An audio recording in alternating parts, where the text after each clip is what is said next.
복되어라 우리 가족 5월의 주제로 달려왔습니다. 오늘 네 번째 시간, 우리 집 온도는 얼마나 될까, 이렇게 제목을 정해보았습니다. 집에 대한 책을 읽는 가운데 이런 구절이 있었습니다. 집이 목적이 아니라 삶이 목적이 되어야 된다. 이게 무슨 말이냐고요? 집이 목적인 집은요, 이 집 사놓으면 몇 년 뒤에 얼마 불어나겠다. 그게 집이 목적인 집입니다. 삶이 목적인 집은요, 참 우리 가족들 잘 지내고 있고, 우리 가족들 서로 평안하며 돌아보며 관심 가지고 응원하며 격려하는 가족이 먼저 떠올려진다면 그 집은 삶이 목적이 되는 집이 될 것입니다. 우리말이 참 놀라운 표현력을 가지고 있는데요, 그 중에 이런 표현이 있습니다. 행복하다. 근데 다른 말로 하면요, 억수로 좋다, 좋아 죽겠다. 그러면 좋아도 죽는다고 표현합니다. 힘들어도 죽지만요, 좋아서 죽는데요. 근데 우리는 그걸 알아서 걸러듣습니다. 죽는다, 죽인다, 이런 최상급을 표현할 때가 우리가 죽음이라는 단어를 우리는 그냥 아무런 거리낌 없이 사용하는 민족이기도 합니다. 얼마나 감사한지, 얼마나 행복한지, 여러분, 우리말의 표현은요, 온도로도 표현이 되어집니다. 그게 바로 우리 집에 냉기가 흘러요. 차갑다는 거죠. 우리 집에는 온기가 흘러요. 따뜻하다는 거겠지요. 어떤 집에 들어갔더니 그 집에 냉기가 흐르던데 보일러 꺼가지고 춥다는 말이 아닙니다. 왠지 가족들이 그냥 얼굴도 굳어 있고 뭔가 모르게 서로가 좀 불편한 것 같아. 그런 걸 이야기할 때 그 집에 좀 냉기가 흐르더라. 반대로 그 집에는 갔더니 온기가 흐르던데 가족끼리 얼마나 표정이 밝고 서로가 따뜻한 말들을 주고받으며 참 그 집은 따뜻한 온기가 느껴지는 것 같아. 우리는 어떻습니까? 우리 집에는 냉기가 흐릅니까? 온기가 흐릅니까? 온기가 가득한 그 집을 우리는 행복한 집이라고 말할 수 있지 않겠습니까? 보일러를 틀면 방바닥은 따뜻해지겠지요. 하지만 보일러가 가족들 사이에 온기를 만들어내지는 못합니다. 그러면 무엇으로 우리 가족들 사이에 온기를 만들 수 있을까요? 오늘 그 이야기를 하려고 합니다. 세 가지 주제로 나누려고 합니다. 첫째는요, 우리 집에 안전함이 있어야 된다는 것입니다.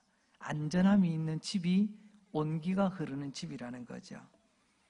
성경에 탕자 이야기가 나옵니다. 탕자가 아버지의 마음을 아프게 하고 집을 나가버렸습니다.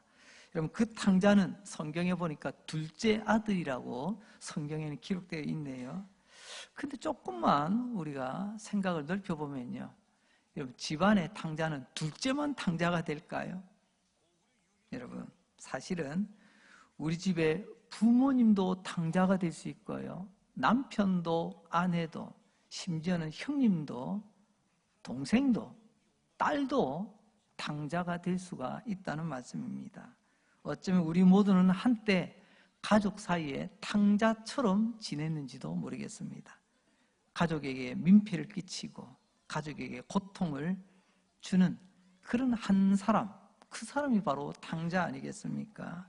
그럼 이게 단순한 몇째냐 이런 자식의 문제가 아니라 우리 모두가 한때는 가족들 사이에 탕자 노릇했다라는 것입니다. 다시 본문으로 돌아오면요, 그 탕자가 타락하고 쾌락에 빠져 방탕하게 되죠. 나중에는 가진 돈 다 떨어먹고 거지꼴 됩니다. 이제 죽을 지경입니다. 마지막 절망의 절벽 끝자락에 이제 한 걸음만 더 내디디면 뚝 떨어질 것 같은 그런 절망의 절벽 끝자락에 서 있습니다. 바로 그때 탕자는 자기 잘못을 깨닫게 됩니다. 여러분, 자기 잘못을 깨닫는 순간 새로운 역사가 시작되는 것 아십니까? 내가 아프다는 것을 인정할 때 치료를 통해서 회복이 시작이 되는 것처럼 말입니다. 내가 모른다는 것을 인정할 때 배움의 시간을 가져서 나의 배움을 채워갈 수 있는 것처럼 말입니다. 탕자가 다 잘못했어요. 잘한 것 없이 정말 잘못한 것만 있는 사람 탕자 아닙니까? 근데 그 탕자에게도 그나마 한 가닥 희망은요, 자기 잘못을 깨달았다는 것입니다. 부끄럽지만 아버지 집을 생각하고 집으로 돌아가기로 하죠. 아버지 집은 또 다른 말로 가족이라고도 표현할 수 있습니다. 가족의 품으로 돌아가리라. 탕자가 마지막에 생각한 것, 그 아버지, 가족으로 돌아가겠다는 것입니다.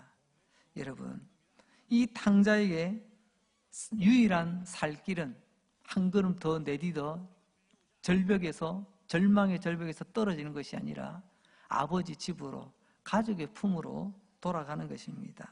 자, 여기서 질문을 던져봅니다. 탕자는 왜 아버지 집으로 돌아가려고 했을까요? 여기에 대한 답을 성경 본문은 이렇게 이야기합니다. 누가복음 15장 17절입니다. 이에 스스로 돌이켜 이르되 내 아버지에게는 양식이 풍족한 품꾼이 얼마나 많은가. 나는 여기서 줄여 죽는구나.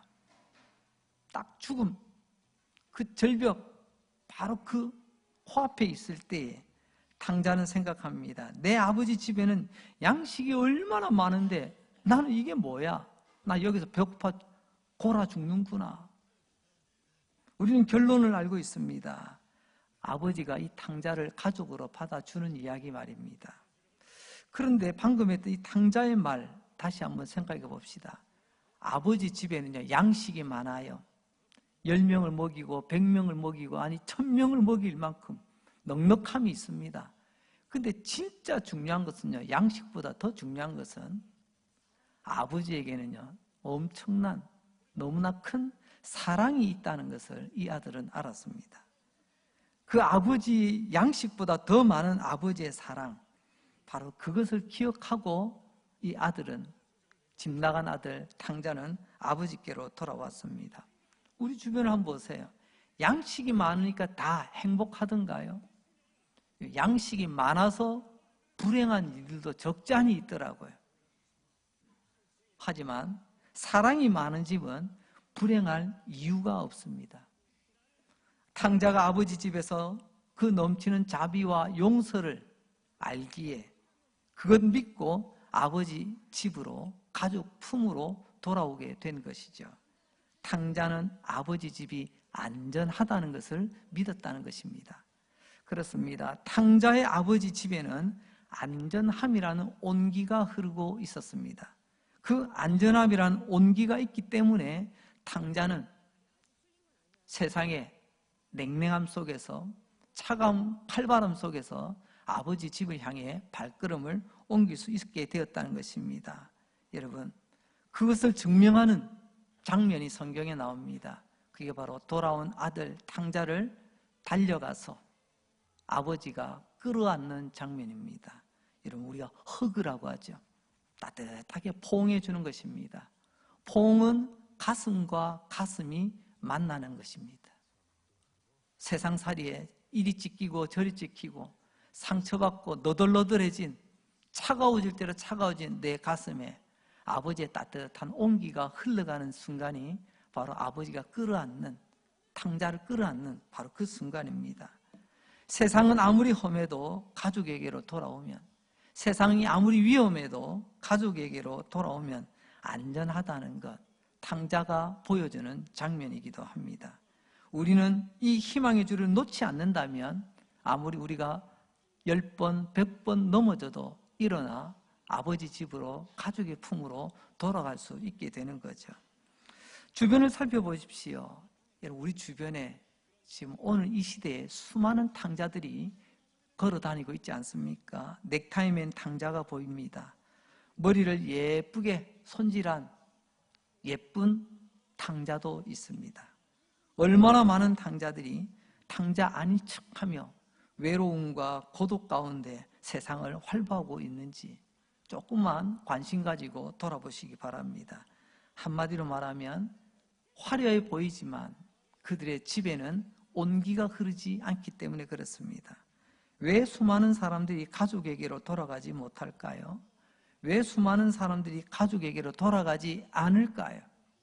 그 이유를 오늘 우리는 주제로 거기에는 온기가 없기 때문에 그렇습니다. 온기가 없는 집은 어떻게 해서든지 나가려고 합니다. 어떻게든지 밖에 오래 머물려고 합니다. 그게 바로 본의 아니게 영적인 탕자가 되었다는 증거가 되겠지요. 방금 전에 저는 집에 온기가 있어야 된다. 그 온기는 안전함이다 라고 표현을 했습니다.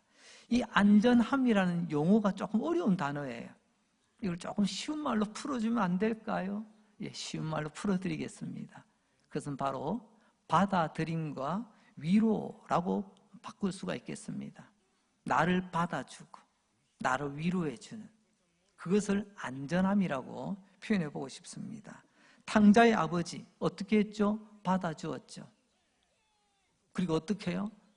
끌어안고 토닥거려 주었겠죠. 위로해 주었을 겁니다. 너 고생 많았구나. 받아줌과 위로함, 여러분 그 따뜻한 온기를 느낄 때에 탕자는 안전함을 느끼고 아버지 품으로, 가족의 품으로 달려오는 것입니다. 주의 이름으로 여러분들을 축복합니다. 우리 가족이 받아주고 위로해주는 따뜻한 온기가 흐르는 가족, 그런 집을 이루어갈 수 있기를 바랍니다.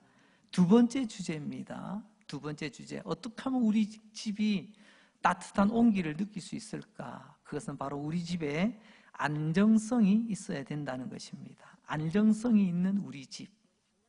첫째는 안전이라고 했습니다. 외부로부터 나를 보호해 주는 것. 그럼 안정은요? 내부로부터 내 마음속에 온기를 느끼는 겁니다. 가족이 소중하고 귀하죠. 그렇기 때문에 가족이 아프면 내가 아픈 거예요. 그게 사랑의 온기가 흐르는 가정의 특징입니다.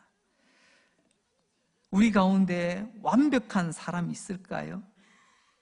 아무도 없습니다. 그 말은 다시 말하면 누구도 나는 아니다라고 말할 자신이 있습니까? 우리도 때로는요, 우리 가족 가운데 미운 오리 새끼처럼 미움의 대상, 때로는 아픔을 주는 가해자로 있었는지도 모르겠습니다. 하지만 여기서 중요한 것이 있습니다.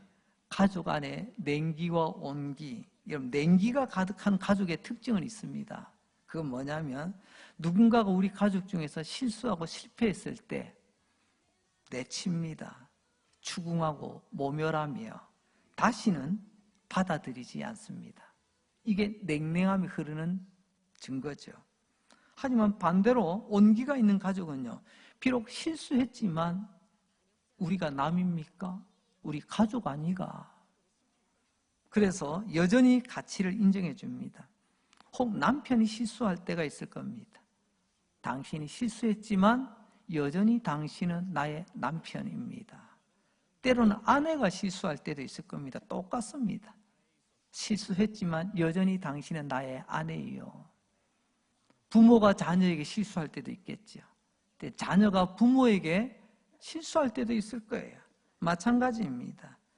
그 모든 순간에도 여러분 그 실수를 이것이 끝이다가 아니라 그 실수 가운데도 그래도 여전히 당신은 우리의 가족이요 라고 말할 수 있는 것, 그렇게 품을 수 있는 것, 그게 바로 안정성이라는 것입니다.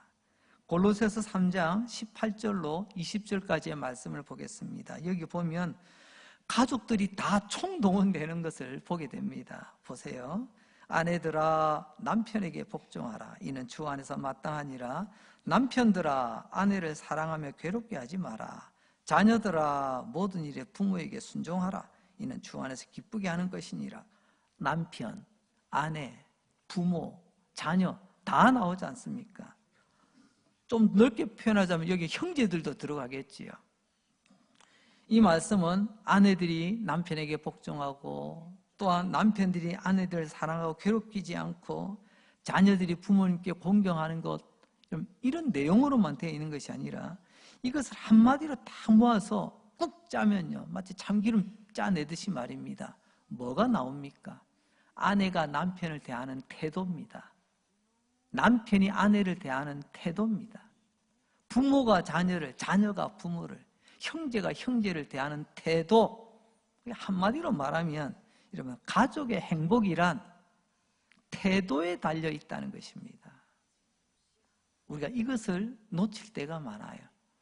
하나님은 태도가 중요하다고 말씀하시는데 우리는 태도는 별것 아닌 것처럼, 저는 늘 강조합니다.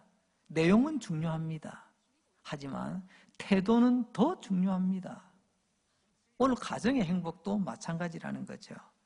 오늘 말씀을 유심히 보면 아내들이 남편에게, 남편이 아내에게, 자녀가 부모에게, 부모가 자녀에게, 여러분 공통적인 모습도 있는데 대상은 다른데요. 딱 잘 보세요. 아내가 어떤 남편에게 복종해야 되죠? 남편은 어떤 아내를 사랑해야 되죠? 부모는 어떤 자녀를 사랑해야 되나요? 자녀는 어떤 부모를 공경해야 되죠? 제가 어떤을 계속 강조했습니다. 여러분, 가족의 그 대상 앞에 수식어가 없어요. 우리 잘난 남편이니까 사랑해줘라.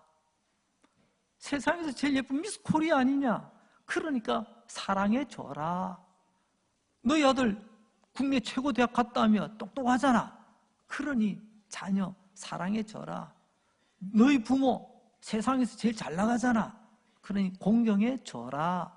그런 말 없어요, 성경에는.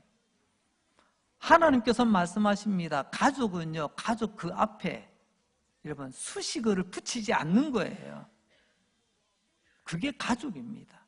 만약에 가족을 가진다면, 가족 앞에 수식어를 붙인다면 그때부터 가족의 온도가 뚝뚝 떨어지는 거예요.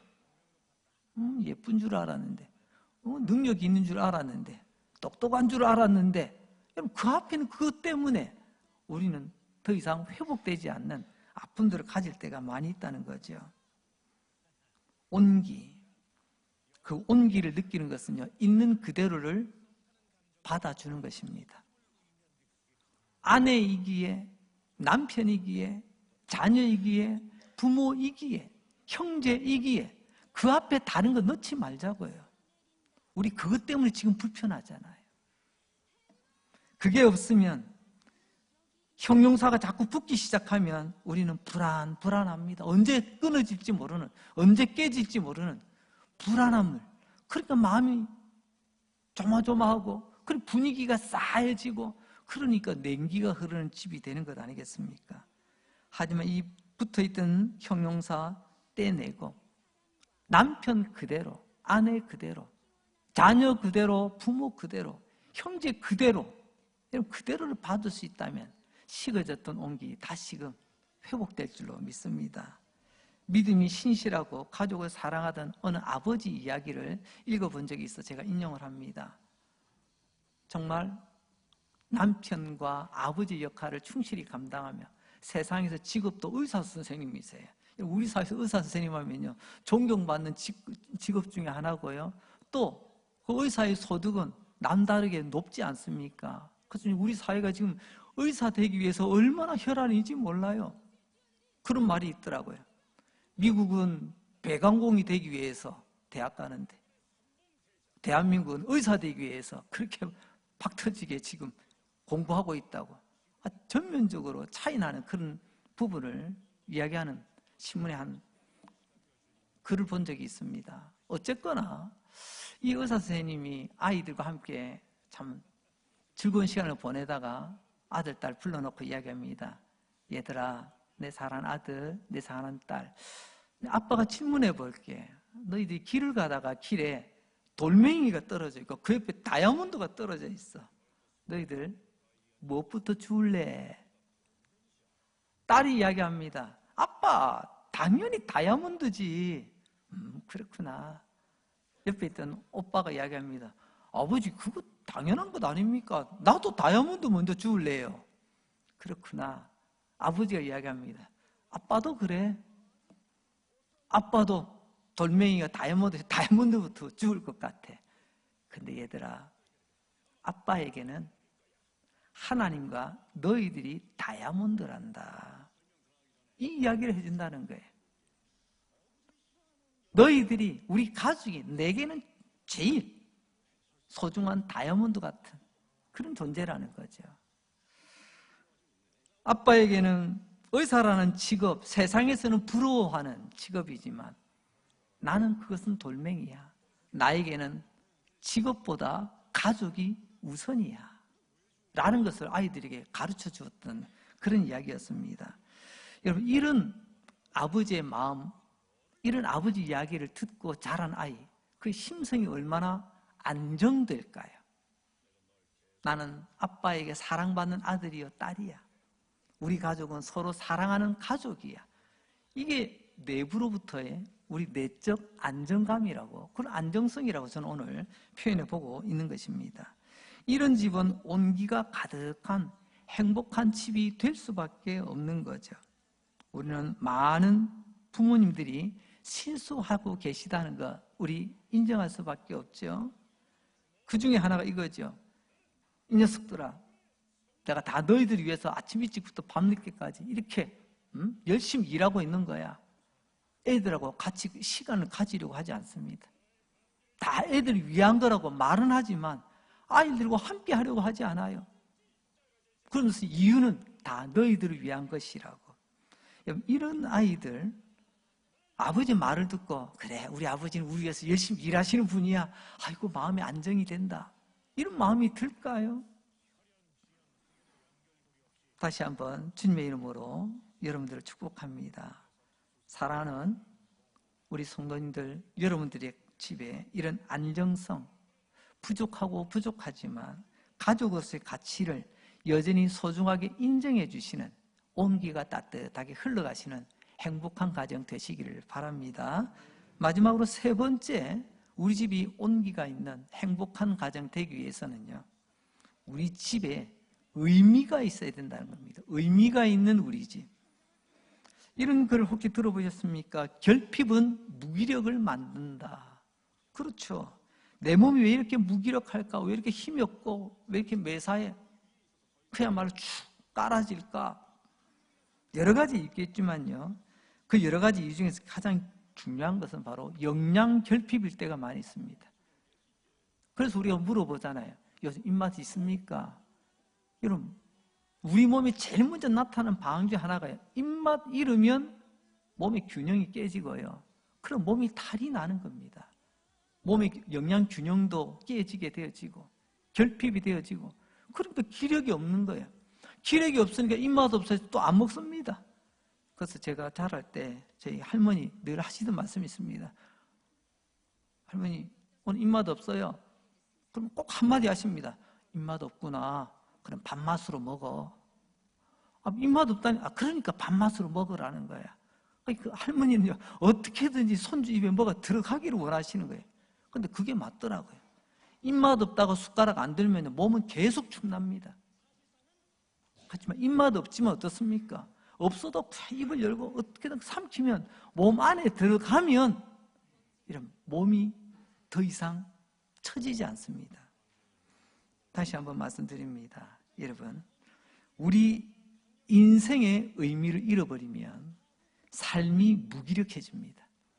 음식의 결핍, 영양의 결핍이 된 몸이 기력을 잃게 되지만 삶의 의미를 잃어버리게 되어지면요, 우리의 삶이 무기력해지게 된다는 것입니다. 우리 삶의 의미가 무엇입니까? 여러분, 오늘 우리가 왜 있죠? 조금 심각하게 들어가 볼까요? 그럼 내가 세상에 왜 태어났죠? 내가 있는 이유가 뭔가요? 그냥 우연히 세상에서 툭 던져진 그런 돌멩이 같은 존재인가요? 요즘 아이들 하는 말처럼 엄마 아빠 실수로 나는 세상에 태어났잖아요. 나는 아무런 이유 없이 그냥 세상에 툭 나온 사람들인가요? 그게 아닙니다. 여러분, 내 삶의 의미를 아는 사람이 삶에 임하는 태도와 내가 왜 지금 이 땅에서 살아가는지 이유를 모르는 사람은 정말 삶의 방향이 다릅니다. 아니, 그 사람은 방향 자체가 없는 거죠. 그래서 방향이 없으니, 방향을 잃어버리니 그냥 되는 대로 살아가는 방황하는 삶을 살아가게 되는 것입니다. 제가 어린 시절, 지금은 그렇지 않지만 제가 어린 시절 국민학교 세대입니다. 저까지는 아직도. 그때는요, 국민학생인데도 학교에서요, 그야말로 가르친 게 하나 있었습니다.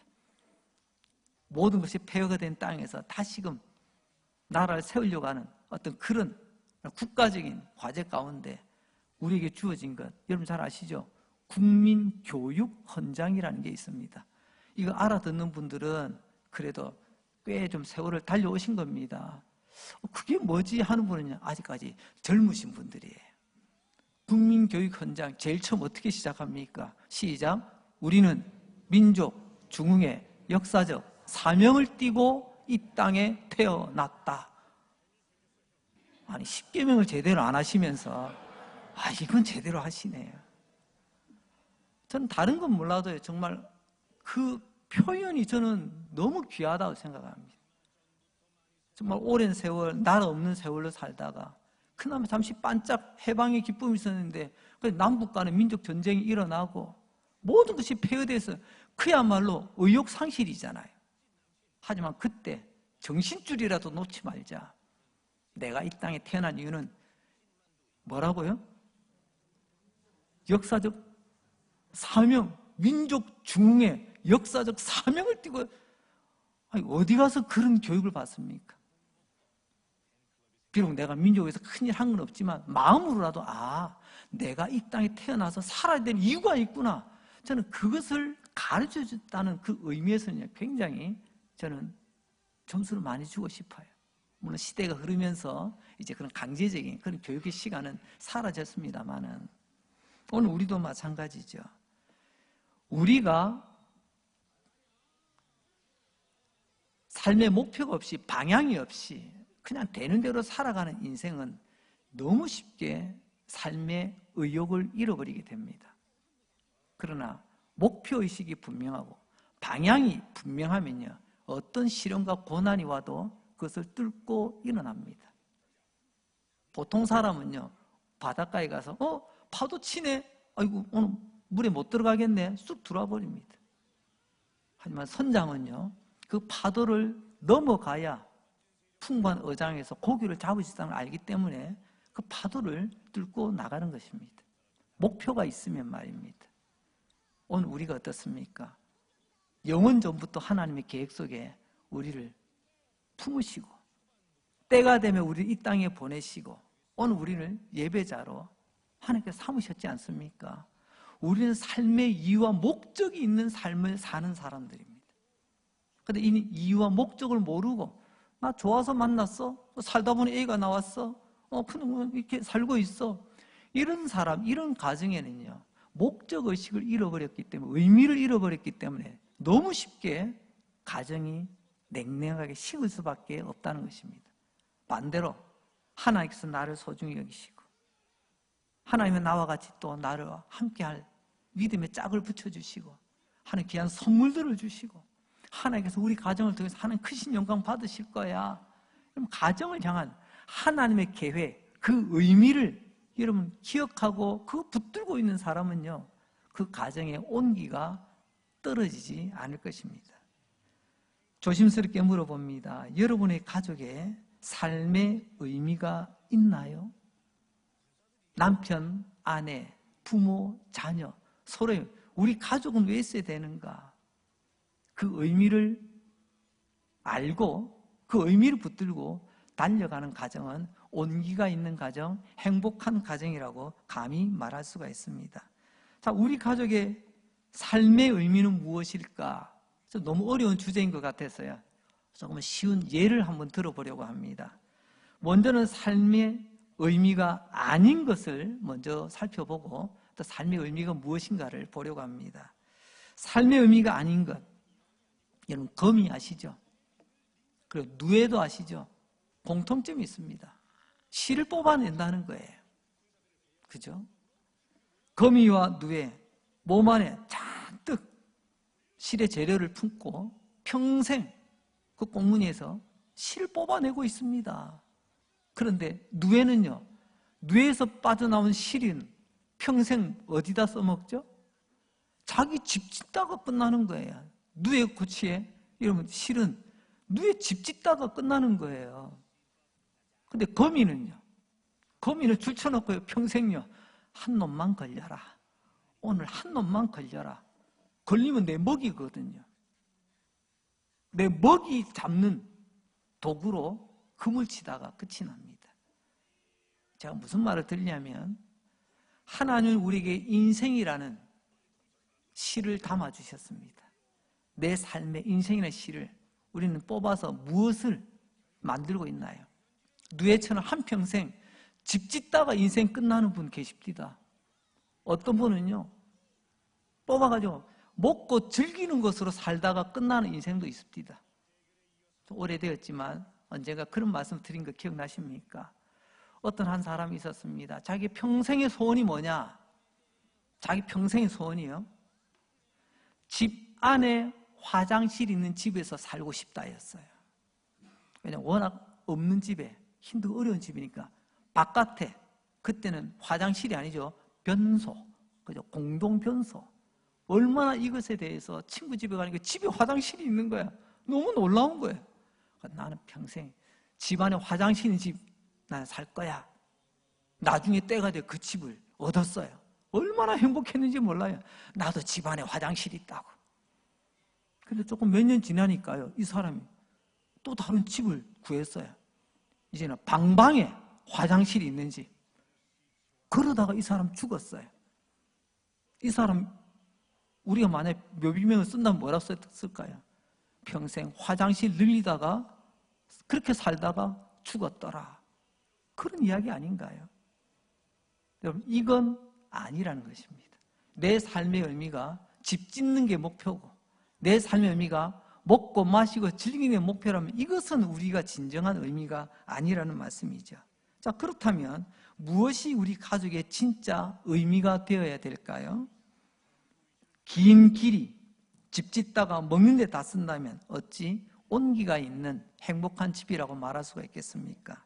그래서 마태복음 22장 오늘 본문 37절로 39절까지의 말씀을 우리 같이 한번 읽어보도록 합시다. 시작. 예수께서 이르시되 내 마음을 다하고 목숨을 다하고 뜻을 다하여 주 너의 하나님을 사랑하라 하셨으니 이것이 크고 첫째 되는 계명이요 둘째도 그와 같으니 내 이웃을 내 자신같이 사랑하라 하셨으니 요점은 이것입니다. 삶의 의미가 뭐냐? 하나님을 더 사랑하는 것, 이웃을 더 사랑하는 것, 이게 진정한 의미가 될 때에 여러분, 그 사람, 그 가족은, 그 집은 온기가 흐르는 집이 된다는 것입니다. 아까 말씀드렸죠. 거미와 누에 똑같지만 집 짓다가 끝나고 먹을 거 즐기다가 끝나는 인생이 아니라 하나님을 더 사랑하기 위하여, 이웃을 더 사랑하기 위하여 하나님 오늘 내게 주신 시간과 재능과 물질과 모든 것들을 사용할, 거기에 초점을 맞추고 살아간다면 이게 바로 의미를 알고 살아가는 우리 가족 되지 않겠습니까? 말씀을 정리합니다. 우리 모든 가족이 복되기를 바랍니다. 어떤 복요? 차가운 냉기가 아니라 따뜻한 온기가 흐르는 행복한 가정 되시기를 바랍니다. 그 온기가 뭐였죠? 최종 총정리입니다. 첫째, 안전함이 있어야 됩니다. 안전함은 외부로부터 안으로 받아주고 위로해주고 안아주는 것입니다. 우리 가족들이 여러분 안아주고 있습니까? 위로해주고 격려해주고 있나요? 두 번째로 안정성이 있어야 됩니다. 때로는 실수하고 때로는 넘어질 때가 있다 할지라도 넘어지고 깨어진 게 그 사람 자신이 아니잖아요. 넘어지고 실패했다라도 실수했을지라도 그 가족의 그 있는 그대로를 받아줄 수 있는 것, 그 가치를 인정해 주는 것. 그래서 쉬운 말로 가족 그 호칭 앞에 어떤 수식어도 붙이지 말자. 잘난, 돈 잘 버는 내 남편, 능력 있는 내 남편이 아니라 그냥 남편 그대로예요. 예쁜 아내, 어떤 아내가 아니에요. 우리 자식도 마찬가지고 부모도 마찬가지입니다. 있는 그대로를 우리가 서로 사랑할 수 있어야 되겠다. 세 번째는 믿음 안에서 삶의 의미가 분명해야 된다는 것입니다. 오늘을 왜 나에게 주셨는가? 지금까지 하나님께서 무엇을 준비시켜? 모세는 인생 80년 준비시키셔서 하나님이 쓰셨어요. 거기에 비하면 우리는 아직도 많이 남은 분들 계시잖아요. 하나님께서 쓰시겠다 하실 때 주여 내가 여기 있나이다. 나를 쓰소서. 오늘도 하나님 원하시는 사람 되기 위하여 우리 장로님 기도하시고 우리가 또 고백했던 것처럼 그저 가만히 흘러가는 세월 속에서 녹슬 없어지는 인생이 아니라 마지막 순간 80 넘은 모세도 쓰셨는데 마지막까지 하나님 손에 붙들려 쓰임받기 원합니다. 이게 삶의 의미를 아는 사람의 고백 아니겠습니까? 우리는 이렇게 세 가지를 말씀드렸습니다.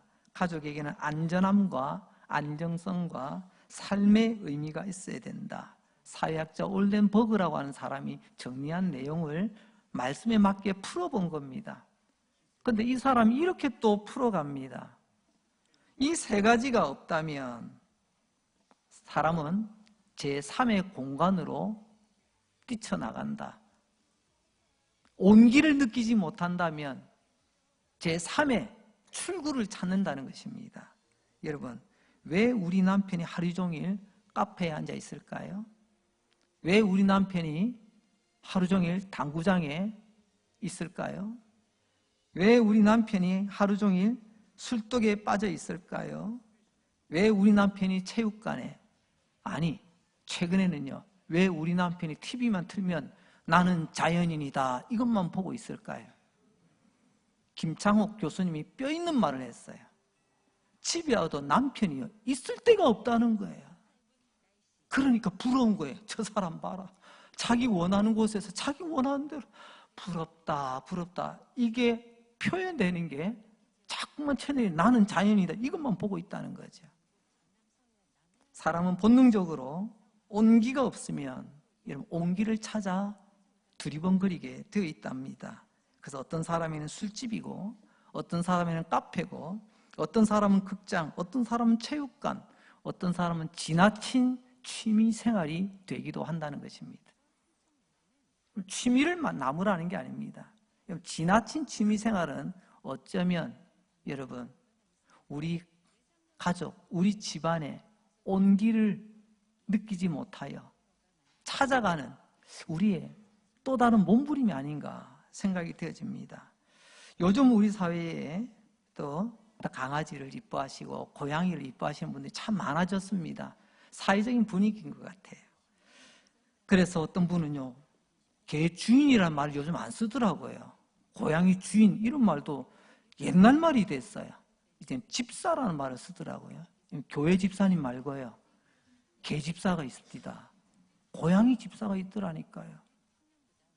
저는 개를 키우고 고양이를 키우는 것을 지금 옳다 그르다 그걸 말씀드리려고 하는 겁니다. 그건 본인들의 취향 따라 성향 따라 하실 수 있는 거예요.